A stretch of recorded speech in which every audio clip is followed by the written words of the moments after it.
Okay, so let's do a little practical. The heaven is a straw, right? The earth is supposed to. Who created heaven? Who created the earth? So excuse me. He created heaven. That's a straw. He created the earth. That is footstool. So when he didn't create the heaven and the earth, where was his foot? Where was his straw? So the future you create is the future you inhabit. If you don't create the future, you don't have a future. It's not because there is no future anywhere. All this, my future is bright. Look, let me tell you something. Listen. If you have children, if you think you are young, wait until you wake up one day and a giant will come out of the room. And you'll be looking at your own son like this. And you're like, is it not the same guy that I gave birth to 19 years ago, 20? And then, that's why you will know that you're not young. Nobody grows young. Stop fooling yourself. You can package it, medicate it, master it, package it, co-stay it, spandex it. You know that you're not young. Lines are falling upon lines in pleasant places.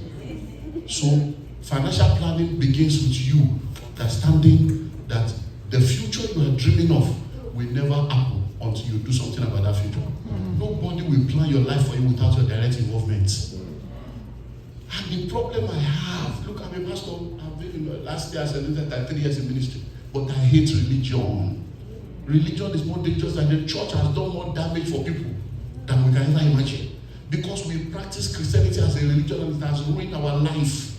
We have the lazy people, unserious people using prayer and prophecy to try to do what only knowledge and faith can do. Then we are looking for someone to call our phone number. We are looking for someone to call our name. Are you so daft you don't know your name? So somebody has to not tell you, your name is Jennifer. Yes, sir. Yes, sir. Oh, you are from Trinidad and Tobago. Oh my God. Oh my God. Hey? You didn't know your name is Jennifer? That's a breaking news. Who did this to us? Hello? No. Then you are looking for someone to lay hands on you. I'm going to anoint you now. What God cannot do does not exist. As I lift my hands up, all the hands they have laid upon you, has anything changed? Are you ready for this? Yes, sir.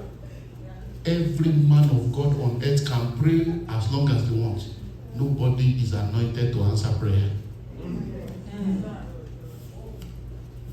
So if you like, jump from church to church, mountain to mountain, Bishop Stone, Archbishop Diego, Reverend Popo, Apostle Green, be going out.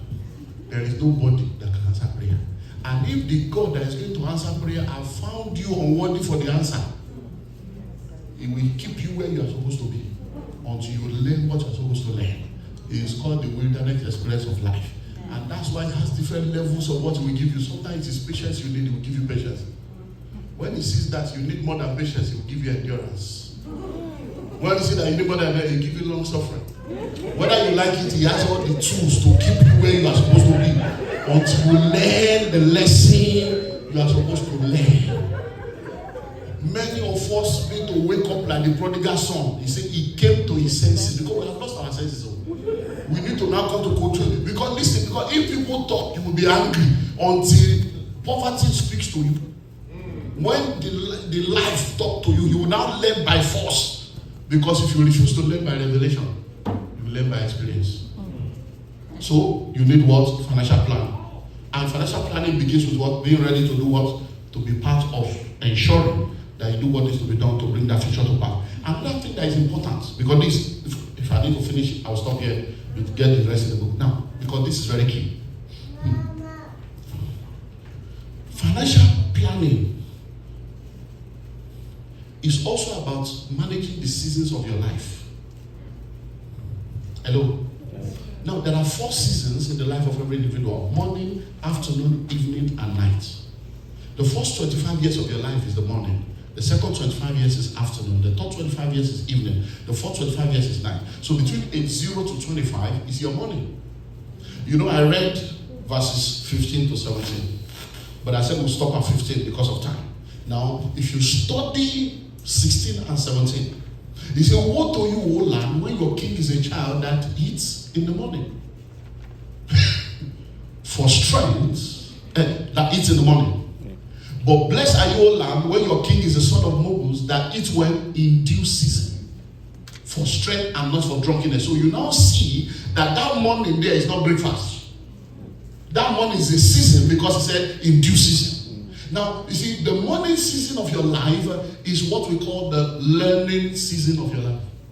The first 25 years of your life is the foundation of your life, where you're supposed to do everything you can to learn everything you need to learn about yourself, about what you have, about life, who you are, what you should do, what you can do, what's available to you, so that by the age of 25, you have enough knowledge, you have developed enough skill, you have enough knowledge and certification to be able to begin to make a difference in your world and earn. But you know what we're seeing today? At 25, people are still confused. Sit a 25-year-old man or woman down and ask them, saying, I don't know purpose. I'm trying to discover purpose. I don't know. I'm just confused. I'm thinking I should do this one at 25. You're already behind schedule. Now, 26 to 50 is afternoon. Your afternoon is for earning. But how can you earn when you have not learned? It's what you learn in the morning that helps you to earn in the afternoon. So many people are now in the afternoon of life trying to discover themselves, and before you know it, evening will start. Do you know that in those days, when you see a 40-year-old man, you see a 50-year-old man, you say, he's a baba. Many of you are above 40 and above 50 now. Look at how young you are looking. And before you know it, you see a 60-year-old guy now looking, and whoever who wears jeans, now everybody is bubbling. Baba, you are 60. Even if you are deceiving yourself, you're already a grandmother, you're already a grandfather. Even by the time your children show up, they will see your age.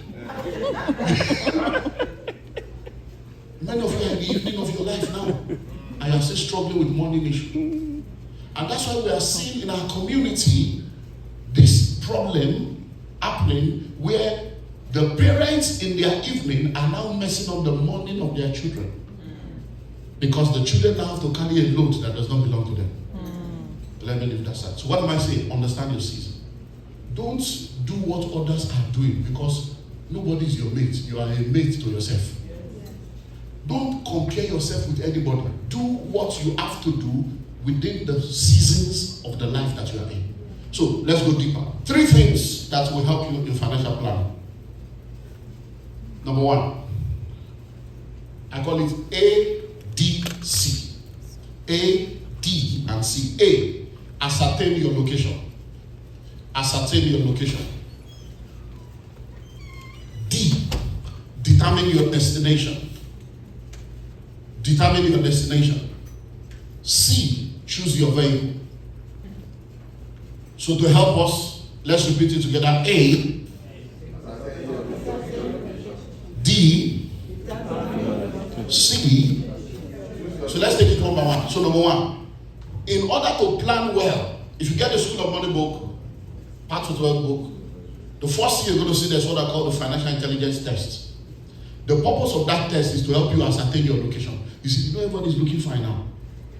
We're not looking normal, but you and I know that we're not normal. No, it's just the reality of life. You know, when I see couples and you see a lot of women, you know, I'm a pastor. I've been a pastor now 32 years. I've been a minister 33 years. When we come to church, the way people respect us, especially women, and they see that, I'm just like, it's only the husband that knows this woman now. Look at them looking normal in church. It's the man that married this one that knows what he's facing at home. You see a lot of women that look normal in church, but the man knows what he's facing. You see a lot of men, you see them in church, they are suit and tie, they pray, but the woman knows the load she's carrying. So everybody looks normal. We came in and look at cars everywhere, but some of those cars now you have not paid. Some of those cars now are paid for cash, no debt. But some of those cars now is part of the problem of your life that is parking there. That's why you park your truck there now. Some of you now for the next 5 years, that's every month, you can tithe it. I don't believe in tithing, but you are tithing to the cabinet. And then you are praying to the God that you did not tithe to, that you should not die on the highway. I see the ridiculous life people have. I'm like, who did this to this people? Who is breathing like this? That's not the problem. Hello? Hi. So now listen, I'm going somewhere. A is ascertain your location. Stop comparing yourself with the fact that all of us are parking cars does not mean we're all on the same level. If I call an airline now to ask them, please, how much will it cost me to take a flight to Germany? They can't answer that question until they ask me a question. From where? Nobody can tell you the cost of your destination without identifying your location. Nobody. So when we diagnose people, we want to first of all find out. So when people call me, please, I'd like to be my mentor, I say, I don't do free mentorship, but it's not part of the scripture to mentor people. Pastoring and mentorship are completely different. I'm a pastor, I preach, you hear, you obey. You need counseling, you come, I pray. When you need the grace that is different from, because I'm a medical doctor, will you come to me in the church office to take your delivery? You know, if I'm a lawyer, will you come to me in church office to come and, so why do you now come to me for financial matter? That's not part of pastoral ministry. Hello? When I was paying out thousands of dollars, it's not my prayer. Hello? Are you kind of saying that? So listen. Ascertain your location. You know exactly where you are. Some people are sitting out here right now. There are things I can tell you to do, and tomorrow you can hit the ground running. I was in Atlanta doing School of Money in April. I shared with them how you can get cheap properties in the UK, cheap properties in the US. You can get properties $50,000, $70,000. And a lady walked up to me and said, you mean I can get a $70,000 property? I said, yeah, you can start earning $1,000, $1,200 every month. So I have about $120,000. Can you help me with that? I said, no problem. I got a property 2 weeks later. She has collected like 3 months rent now. I'm in Atlanta tomorrow again. She's coming with 3 of her children and 2 other people. Now, but that same April that I came, she had the 100 and something. She was able, but there was someone that was there saying, in fact, if you don't have 3 credit cards, just pray for me. It was prayer they were asking for that. Just pray for me. In fact, since I'm tough, since I came to America, student loan, they were just so they were all in the same class, but they're not on the same level. Some of you are here now, you are below ground zero. Even if I give you $100,000, you're still a debtor. Because your debt is like $250. But some people are here now, they're not owing anybody. Some people are here, they don't have money in the bank, they're only thinking of what can I do with the money. So the first thing is ascertain your location. Stop comparing yourself with anybody. You can look, America, Nigeria, when people are poor in Nigeria, it's easy to know. Yeah, it's difficult. Somebody can look $1 million and they are the poorest of the poor. Everything is borrowed. Buy now, pay later. Buy now, pay nothing to 2024. And you fool yourself. Everything is borrowed. They have maxed out credit card 1, 2, 3, 4, 5, 6, 7. So don't fool yourself. Yes, so ascertain your location. Please mark your screen by yourself and face your reality. You know the amazing thing about this life? When you make money, I'm a pastor, but I'm also a businessman. I have businesses all over the world. I do all kinds of things. Till tomorrow, hey, all these pastors, are you sure we need to check and investigate what are they doing to get money? And they're going, you see, when you make it, people will want to investigate the source of your prosperity. But have you noticed that nobody has investigated the source of your poverty? Since you have been in America, has anybody come to me to say, oh, my sister, the way you are poor, we need to gather around you and help your poverty? No! That is your responsibility. It is your responsibility to investigate your own poverty and tell yourself enough is enough. 10 years in America, 15 years in America, and you are still blaming village people. So they entered plane to join you. Hello? No. Are you getting it now? So number one is what ascertain your location. It means how old are you? How much are you worth? How much do you owe? What are the possible sources of income around you? You do the research. It's in the book. Get the book. It will help you do that. And every year you repeat it. Number two is determine your destination. Where do you want to be? Where do you want to be? Where do you want to go to? As a young boy in my 20s, I sat down and developed a 30-year plan. And I made up my mind that by the time I'm 30 years old, this must have happened. By the time I'm 40 years old, this must have happened. By the time I'm 50 years old, this must have happened. Guess what? Everything I wrote down did not happen as I wrote it. Some happened faster. Some did not happen.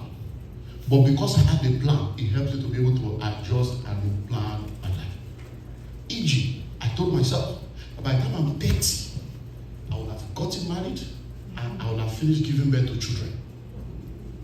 That from 30, no more pregnancy, no more anything about school. By the age of 30, I was married with 2 children. My first child will be 25 years old in October. My second child was 23 years old in June. Then life happened. 13 years later, now I have a 10-year-old boy. In my 50s, I'm still doing school run. We are still discussing school uniform, school bag, and sometimes I sit and I say, in fact, today we still had that discussion. My wife, I said, please, babe, just whatever you want. Because on this discussion at this age, some of this discussion is like grassroots democracy. Nothing is no feeding boy, water bottle, you don't need to change that bag. I said, whatever you want, I beg. It's those kind of discussion. I didn't believe that in my 50s I was still be having that discussion. Hello? I did not plan for that. So some things will happen, some will not happen. But guess what? Because of that plan, by the time I was 40, by the time I was 32, I was already out of poverty. And I told myself that by the time I'm 40, I'll be a global millionaire. It happened. By the time I was 40, I was already a millionaire in dollars. And now I'm 50, I'm multi-millionaire in pounds. Now, but if I didn't plan it, it's not by prayer. Prayer has its own very important place. But the plan made me to be very, very conscious about what I was doing with money. Hello? So when my mates, because there's nothing like that, when my mates were doing other things, I didn't join them. Now, you see, a lot of people that are, if I permit me to use the word, that are at my level, they see me as a stingy man. Even now. You say, hey, all the money you have. But you see, they don't understand what I understand. Many of my friends are in what we call the empty nest now. Their children have finished school. Me, I still have a 10-year-old boy. So even if I'm very rich, I still have like 20 years of school fees to pay. It will be foolish of me to compare myself with someone that will never pay school fees again. Just because we are high. You will fool yourself. So when they are doing good, I just look at facing reality. 10-year-old. And I live in Nigeria. Dollar now around 10 to $1. Do you know what it will be in 15 years' time? Whether it will be 20,000 to $1. Hello? Face reality. So, number one is what? Number two is what? Determine your destiny. Where do you want to be and when? When you say you want to be rich, what's your definition of riches? When you say you want to be wealthy, what's your definition of wealth? So when I did the 30-year plan, I said to myself, to be wealthy will be to be able to get to a level in my life where whatever is the highest currency on earth, I have it in millions. That was my definition. When I now understood that I was just deceiving myself by thinking that cash equals to wealth. As I grew, by the time I readjusted it, I now changed it to say, to be wealthy for me means that I should have assets in millions of the highest currency, producing millions in cash flow. Hello? Hi. But as I continue to grow again, I now changing that is to be able to come to a level where I can give in millions in the highest currency. That's what I'm saying. Hello? Hi. So you need to define what that destination is, because if you don't define it, you won't know what to cost it to get there. Now, the distance between your present financial position, ascertaining your location, and your desired financial destination, determine your destination. That distance is what we call the wealth gap. My gap is not your gap. Hello? That's why comparing yourself with other people is not wisdom. Because some people, even if they win $1 million today, they are still in trouble. But some people, give them $10,000 now. In 6 years' time, you'll be amazed at how to come out of that money. So, what is the third thing? Choose your vehicle. And I close with that. Choose your vehicle. A vehicle is a means of transportation from point A to point B. Choosing your vehicle means that you must determine what you are going to do to move from where you are to where you need to be. And this is where a lot of people now miss it. So there are vehicles you can use. So let me give you a perfect, let me close this so that I can psychologically shut it down. Yeah. Now, so let me give you an analogy. I came in from Atlanta this morning, or Atlanta. They have different. I came from Atlanta this morning. I was with a friend yesterday with his family, and said, "You're going to Florida tomorrow. Are you driving or are you flying?" And I'm like, "You think?" Me, I'm like, "I said I'm flying now." He said, "The last time we drove to Fort Lauderdale. I think this was 9 hours. I was just looking at it. So now I flew in today, less than 2 hours. Now, but if someone was to drive down, you know when you check Google, we tell you the different hours of trekking down. So if someone was to drive down, it will take them more hours. But guess what? If someone is to trek, now, so by 10, 11 tomorrow, I'm back in Atlanta. If someone is trekking down from it's not here yet. From Atlanta, by the time I get back here tomorrow, we'll still be on the road to try to get here. So let me use that to help you understand. All of you that are salary earners, you are trekking to the wealthy place. So if you like do 2, 3, 4 jobs, you are a trekker. If you like buy the best tennis that will make you comfortable, carry water bottle, and be drinking on the way, you are trekking. Hello?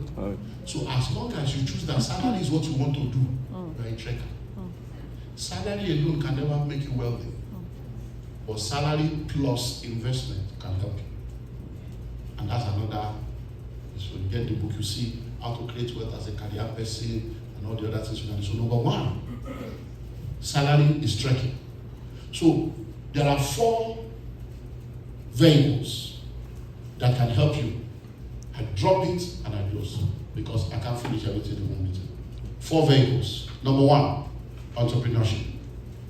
Entrepreneurship. Starting your own business is very powerful. Entrepreneurship is not easy, but it pays better. So if you want to really create wealth, consider entrepreneurship. Be an entrepreneur. And the easiest way to be an entrepreneur in America is to go into franchising. And I don't know why many people are not considering that.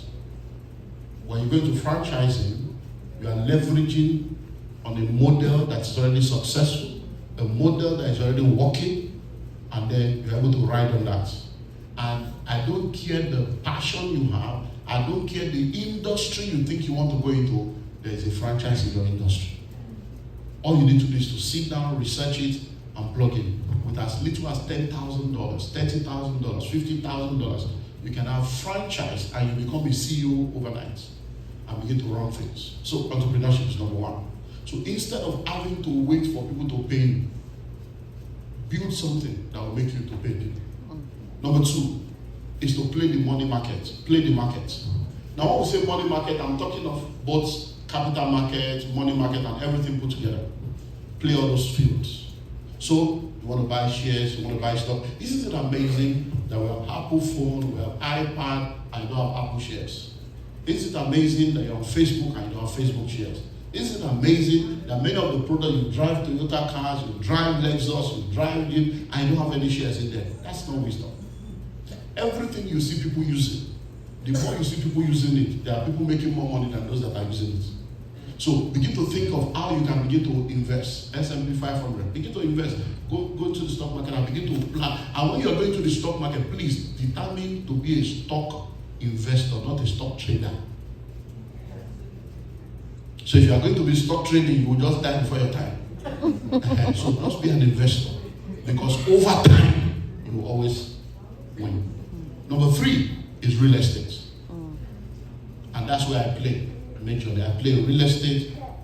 I play in the 4 levels, but real estate is my real forte. So real estate. Listen. There are lands of $1,000 in America. Lands of $2,000 in America. I don't know why you people are behaving like this. Yet you are buying bag and shoe to match. You are buying bus streets. You are buying. I don't know what your problem is. You left Nigeria to come here. You are still behaving as if something is pursuing you. I'm not saying it's pursuing you. There are lands of 8,000. Just make sure it's not farmland. And if it's farmland, fine, you can still be a farmer. So there are lands of $1,000, lands of $2,000, lands of $5,000. Imagine that you bought land, and I'm not telling you what I've not done. I've houses over millions of dollars worth of real estate in America, cash. So I'm not telling you this by light. So when I speak by the grace of God, listen. Except you have at least $5 million and above cash in real estate, then you cannot list. But if you don't have $5 million cash and above, when I speak, please. Hello? Right. So in this America, there are lands you can buy. I was still telling him of a property we bought for $14,000 that is now $210,000 and has been zoned commercial because the place where it was bought was not a city. Now it's a city, they have mayor, all within the space of how many years. So listen, there are lands you can buy today, $5,000, just leave it there. America is not like your village where money they will come and collect your money. America is not like where you are coming from. Because many of us still carry that man, his house I want to buy. No, buy land. It's called land banking. Buy the land in America and just leave it there. Nobody will steal your land. Just be paying your taxes every year. You will be shocked that one day Walmart will come near the place. That is where the supernatural comes in. God leads you to buy land in places where He's going to lead people to come to. And you just discover that that's your land will become something else. And I can tell you stories upon stories upon stories of that. You can buy cheap properties. Many of you, I don't know what your problem is, except for the fact that maybe you are just fighting with your background. Because many of you, the kind of houses you are buying and living, and I'm asking myself, who did this to these people? I'm asking myself, there is a house of 50,000, 70,000 that you can buy cash and back in with your family, no mortgage, but you go and put in the 700,000 one. 600,000, and then you'll be paying so that you can take picture. You are just paying all the electronics in your house. When last did you put on your TV? All those leather chairs you have, when last did you sit on it? Think now. You are spending money on useless things. You are furnishing your house, you are not furnishing your life. You have all those electronics, all the things you are watching, you watch it on the phone, yet you had 4 television. Think it. Television is supposed to tell your vision. So which vision are you telling? Hello? Think. So you have houses and I'm like, hello. What's this? So real estate. I know the amazing thing. Are you ready? If you don't have 50,000 to buy the house, you have 10,000. Look for 4 people that have 10,000. 5 of you will own the house. It's called fractional ownership. Africans don't know the power of collaboration because we carry the virus of Ichendu and Sons, Lalokmo and Sons. We want to own it alone. So we eat alone, we die alone.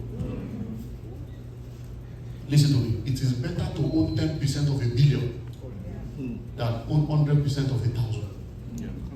But you know what's wrong, many of us? I don't do things with Nigeria. Something's wrong with you. Yes, nobody's just confronting your ignorance. I don't do this in Nigeria. I don't get to Nigerian churches. When I hear, I say, wow, these people, something's wrong with these people. You don't do things with Nigerians. I don't get to Nigerian church. Our people are this. How many of you here, since you have come to this country, have ever wound down the car and throw dustbin or trash out of the car? How many of you have ever tried? But when you get to Nigeria, so it's the fact that the system works. You are coming from a system where there is no justice, a system where there is no law, a system where you can have a case in court for 15 years and they can bribe the judge. When you are now in a working system, you are carrying a dysfunctional mindset in a working system. If you do business with Nigerians in America or you do business with Nigerians anywhere, it is the system that determines what we have. Yes. So if 5 of you, 10 of you come together, I'm telling you what I know. By the grace of God, I've raised millionaires in dollars, millionaires in pounds, human being with phone number that I can give it to court. So I'm not telling you what I don't know. If 5 to 10 of you can come together and put just $13,000, together every year. In 10 years, none of you will be poor. None. But only you are trying to gather it. Before you gather it, inflation has scattered it. Devaluation has scattered it. Phone call from Nigeria has scattered it. And then say, no, all the tax refund you have been collecting in March and April, what did you do with it? You collect it, you change furniture. You collect it, you go on vacation. And you are saying there's village people, no. Because of that, let me give you number 4. Intellectual property. Intellectual property. I've written over 100 books, published 54 of them. And I make money writing my book. That's why I have a pack there on how to be a best-selling author. I've helped many other people to become best-selling author. Intellectual property. It means that your brain should give birth to a child. It means something that comes out of you that people will pay you for. Intellectual property. So there are lots of things. And listen, with IT, ICT, technology right now, you can make so much money. If you know just content alone on social media, just having the right content and being consistent, you'll be shocked at how much thousands of dollars that YouTube will pay you. Facebook has been monetized now. TikTok has been monetized. If you know the kind of money, and then you are there watching who broke, who stretched his heart, who jilted, who served, who breakfast, that's what you are going to check. Have you gotten anything today? The third point, I will not explain it. So financial intelligence, financial planning, financial discipline. The third point will not be explained. It can explain itself. Financial discipline is what separates between the men and the boys. You see everything I've said now. You see as my mouth is running, it's easy to say. When it's time for action, that's why we're going to know the men from the boys. But these things I've shared with you, there is nobody that practices it with God of your side that ever fails. The problem is that we always have excuses not to practice it. And you know the amazing thing about many of us is that the people we left at home are eating more of our labor than those of us that are laboring in labor. Because we don't understand. Rise up on your feet and let's pray.